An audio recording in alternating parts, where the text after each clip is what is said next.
Hello, everybody. My name's the Blue Collar Tradesman. Kind of the first intro to my YouTube channel. I've kind of done Instagram here for about a year now. Not having extremely great luck, but I've gained some followers. But I've noticed more of my video styles on Instagram are more for YouTube. So I've kind of tried to start a YouTube channel.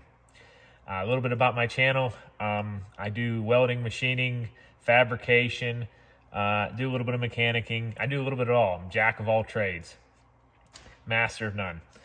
And I've kind of created this channel to kind of help some people that, do the things that I do. And maybe so I kind of learn myself.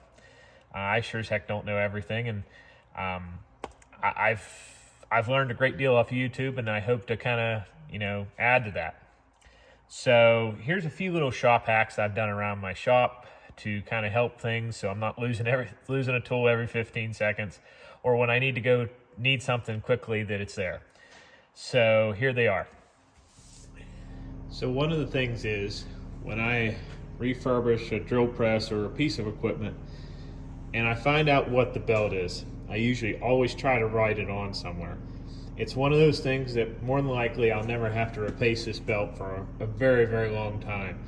But when I do, the numbers will save me a considerable amount of time.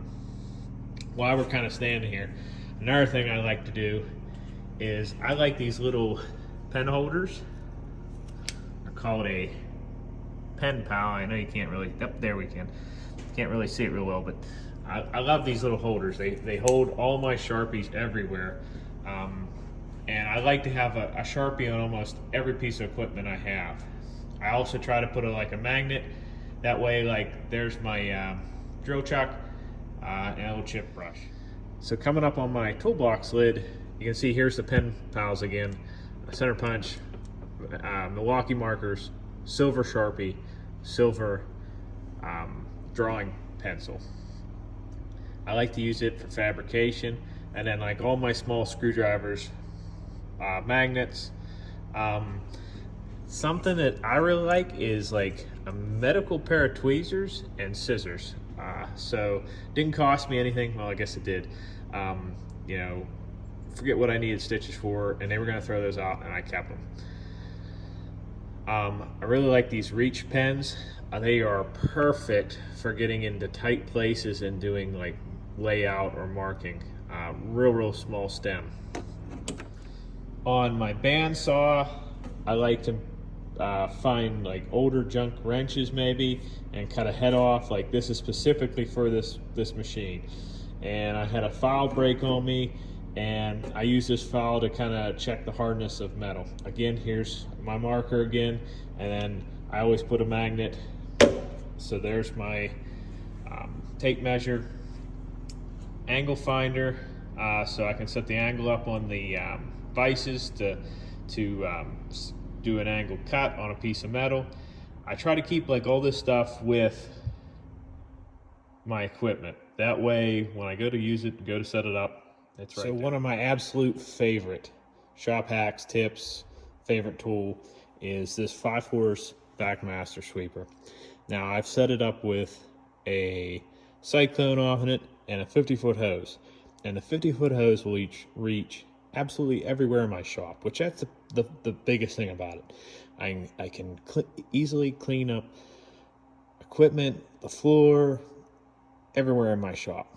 And I kind of stole this one off of One Eye Customs. Now he didn't have the cyclone on it, but I absolutely like the cyclone. And what I ended up doing was I used a 25-pound pool chlorine bucket. And the biggest thing about it is it literally drops all the chips, all the metal, anything heavy, dirt into the bucket, and keeps it out of my sweeper, keeps the filter clean. So this having a super big filter, I didn't want to replace it all the time. Another thing is keeping all my spray paints in one area.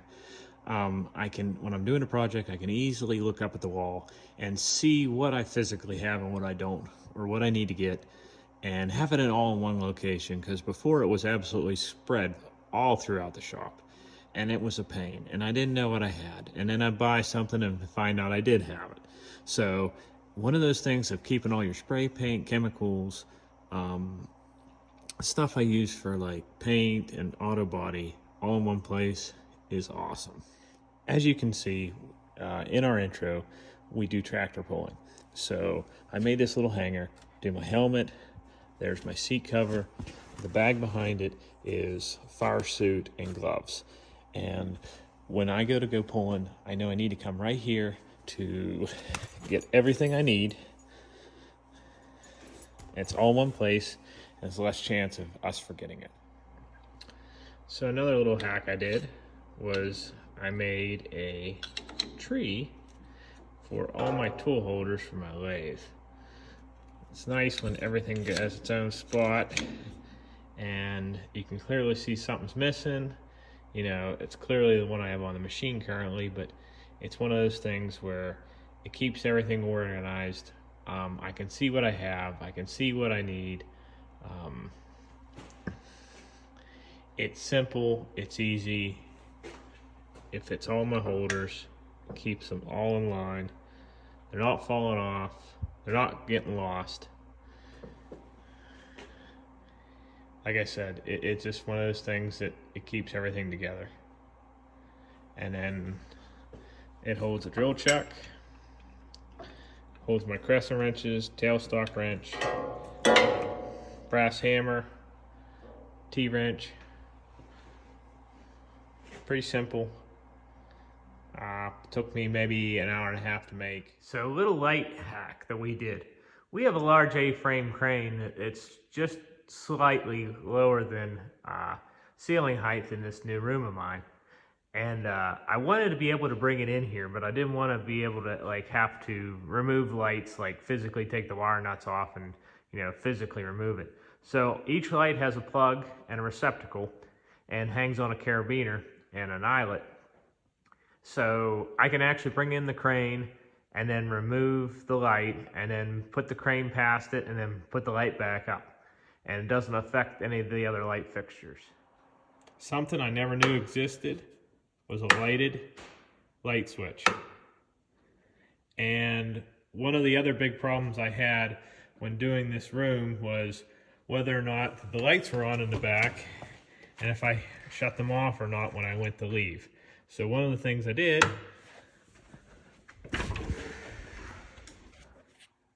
was I put a light connected to on the outside of the wall.